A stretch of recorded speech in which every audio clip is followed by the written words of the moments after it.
Very, very good evening, friends. This side Rahul Magan here is a Group Chief Executive Officer, Treasury Consulting, and also a venture capitalist. As we speak on 19th July 2021, Treasury Consulting Group is a multinational headquartered group based out India, Singapore, and Hong Kong. More importantly, we have offices in three parts of the globe, clients across the globe, and you know our competency in the treasury market. And as we speak on 19th July, we are all set to enter the credit ratings. The first video pertaining to credit rating it's already been uploaded on the Facebook. Probably in another 1 week of time, it would be available on our YouTube channel. Today, I would be bringing a very important topic in the world of financial market, which is known as the back book.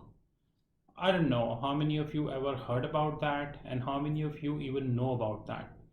Because back book is one of the most interesting concept in the world of financial market. And I created a hypothetical example. So this is a complete hypothetical example I created. Because the counterparties I used in this hypothetical example are sufficient enough to explain this concept in a very widest way. We know that Goldman Sachs is one of the leading banks of the globe, and of course my favorite bank. I'm being taught by Goldman, and that's the reason we understand so many things compared to so-called Indian banks. Now, Goldman operates almost everywhere in the world. Almost everywhere in the world. I doubt there is hardly any place left for them to operate. And they are the number one investment bank of the globe. Apart from that, they have a huge product line. I don't think it is justified in the interest of time to explain their product line. So Goldman operates in Singapore also, no doubt. And Microsoft also operates in Singapore. So let's create a hypothetical example between Goldman and Microsoft. Microsoft Singapore is definitely a leading counterparty amongst the leading clients every bank would love to have in their kitty. So of course, Goldman is also very, really interested to have, really interested to have Microsoft in their kitty. The big banks of the globe are divided into multiple parts. I'm not talking about the product stream, I'm talking about their hedging stream. Like one person cannot handle the treasury department of all banks. Like the world, I don't know whether you know or not, the world financial market started with New Zealand. As we speak, New Zealand market already started. Just a bit late from New Zealand market, Australian markets cover this, followed by Japanese market, followed by Singapore, followed by India, Philippines, Thailand, Dubai, Hong Kong, I would say Taiwan, followed by European economies like London, Luxembourg, Frankfurt, Denmark, Finnish, and all. And at the last, followed by the US. So the world market started with New Zealand and ends at US, and again the same cycle would continue every day. So let's create a simplistic example. We have a bank name called Goldman Sachs. The location is Singapore. Counterparty is Microsoft Singapore. I don't think I need to explain what business model Microsoft is up to. But for those who do not know, Microsoft is into the business of information technology and one of the finest companies under the finest leadership of Mr. Nadella. So here we are covering the Asian desk of Goldman Sachs. Now the Asian desk covers New Zealand, Australia, Japan, India, Taiwan, Vietnam, Dubai, Hong Kong. Of course, Asian desks are divided into four parts: Southeast Asia, Western Asia, Central Asia, because one Asian desk is having more than 25 countries, and for 1 or 2% it would be difficult to handle, so they divide the Asian desk into four parts. Now Microsoft just did a deal with their client. Suppose they did a deal with Amazon, and Amazon is asking Microsoft to provide the IT services, and Microsoft did a deal with the Amazon of 100 million GBP, right? And the deal is done with the Amazon London. So London, British entity of Amazon, is going a deal with the Microsoft US, Microsoft Singapore, and the amount is 100 million GBP. Now, the functional currency of Microsoft Singapore is Sing dollars, which is also known as SGD. The functional currency of Amazon London is the GBP, Great Britain pound. Henceforth, the combination is GBP oblique Sing dollar, which is known as SGD. This is the functional currency of Microsoft, and this is the functional currency of Amazon. Interesting, very interesting. Now, how would the scene work? The scene would be working in a very finest way, and the scene is like this. We know that GBP to Singapore dollar is a cross. Now, cross means it is not a standard pair. The world operates GBP dollar, euro dollar. The world do not operate GBP to Sing dollar. But that doesn't mean that you cannot have GBP to Sing dollar. You can have GBP to Sing dollar. There is a slight correction here. This is SGD. And this is SGD. Now, GBP to Sing dollar is divided into two parts. Number one is the GBP dollar, which is a prime leg. Number two is dollar to Sing dollar. So it is divided into two parts. Of course, the bank Goldman is taking up this position, so they of course divide this into two parts: GBP dollar and dollar to US dollar and dollar to Sing dollar. Now this leg, dollar to Sing dollar, can easily be hedged in Singapore. By the way, Singapore dollar is not a very volatile currency, so it can easily be hedged in Singapore. So Goldman would be hedging this leg to the tune of 100 million in Singapore. So this job is done. Now the pending GBP dollar, Goldman Asian desk tried very hard to get a counterparty of this, assuming they contacted HSBC, Standard Chartered, the three top banks, DBS, UOB, OCBC. They not got any of them as a counterparty. So frustrated. Now this is where the back book comes into the picture.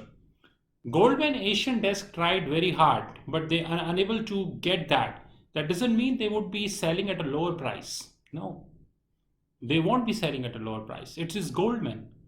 Goldman will pass this to their upcoming desk, which is European desk. Now, how it works, when the Singapore desk close, which generally 5:30 Singapore, in Singapore we close at 5:30, the Goldman Singapore desk would be showing like this. Hey guys, I done with dollar to Singapore of 100 million, that I done. But GBP to dollar of 100 million is pending. Check this guys. In the front book, which means it is done, this part is done, but this is really pending. They've shown this as a back book. Now this goes automatically using Reuters Messenger, their treasury management system, and their own way. It will go to the European desk. European desk assuming able to settle 50%, which means 150% means 50 million with HSBC. Now they got a counterparty. Assuming HSBC having a counterparty, HSBC just did a deal with Amazon or maybe take Google. HSBC just did a deal of Google, and that is 50 million GBP. So they need a counterparty. Goldman need a counterparty. So 50-50 is tallied. But HSBC is not in a capacity to take further 50. So 50 million is done with HSBC, and balance 50 million is open. That is why it is back book. Now European desk will keep this open, and they will give this to the US desk. Now US desk is the largest desk of Goldman. Why Goldman? Morgan Stanley, JP Morgan Chase. It's the largest desk. Suppose the whole day, US desk done with 3 deals. $200 million deal of JPY, 500 million euro deal, and of course this is what they received from their European desk. as a pending called back deal. And assuming out of this 50 million, they would be able to settle 50% with Standard Chartered. And again, 50 million into 50% is 25. Again, this 50% is open, which means that this 25 million is again open. Just check it out. Before I move further, let me check this out. Originally, the deal done by Microsoft is 100 million GBP. Go to hell. Microsoft is saying, I'm not concerned. I am done the deal. You able to settle this or not, that's your problem, which is interbank. Now here, their Asian desk saying, guys, GBP Singapore is not a standard cross. It's a cross. So one leg I done, one is pending. I'm not getting a counterparty at the price I'm looking forward, so I'm passing this to European desk. European desk saying, guys, just now HSBC done 50 million with Google. They need a counterparty, so I settled 50%, but 50% I'm not getting a counterparty. So guys, here it is open, where the mouse is. Now US is saying, I done 3 deals whole day. 200 million JPY, 500 million euro, and what you gave to me, which is 50 million, out of which I'm able to settle 50 million with Standard Chartered, another 50 million is open. When the US close, which is precisely around 4:30 a.m. Singapore, means next day, guys, US would be showing like this, the front office. This deal is done, this deal is done, but I'm sorry, this is done, but the counter leg is open. Automatically, when the next day, automatically after 2 hours, when the New Zealand open, this 25 billion GBP dollar will bypass to New Zealand. Then New Zealand will try, then again Singapore, Australia will try, then Singapore will try, until otherwise Goldman get a right counterparty, this deal will hinder on. Because the big banks work for big profits. They don't work for charity business, and I think there is nothing wrong in that. Now, this is called back book. If I speak about Goldman, JP Morgan Chase, Morgan Stanley, Citibank, Barclays, UBS, ANZ, Westpac, they all are big banks. They operate almost across the globe, and specifically speaking, the top two, which is Goldman and JP Morgan Chase. I doubt whether there is any country in the world, except few countries where business is practically not possible. They operate almost everywhere. Henceforth, they are all desks, whether this is Asian desk, whether this is European desk, whether this is US desk, they divide their book into 2 parts. One is a front book and one is definitely a back book. In this front book, they mentioned the deal which is done and dusted, and they got whatever profits they're looking forward. In the back deal is they tried but not been able to get that. It happens, guys. Sometimes we get counterparty, sometimes we don't get counterparty. So there is no need to disappoint. But yes, when you do not get a counterparty, you forward this to your next immediate desk so that it is his duty to get a counterparty. If he is failing, not being able to get, then his duty is to pass his nearest desk. This is the concept of the back book. Now, how to record the back book in a treasury management system, how to take this regulatory wise, that's a separate, which we are not covering in this video. This is Rahul from Treasury Consulting Group, and you know our numbers. This is our fixed income platform, and this is my personal number, 9899242978. Before I conclude, let me remind you that the world of financial market is really very big, guys. Don't take this lightly.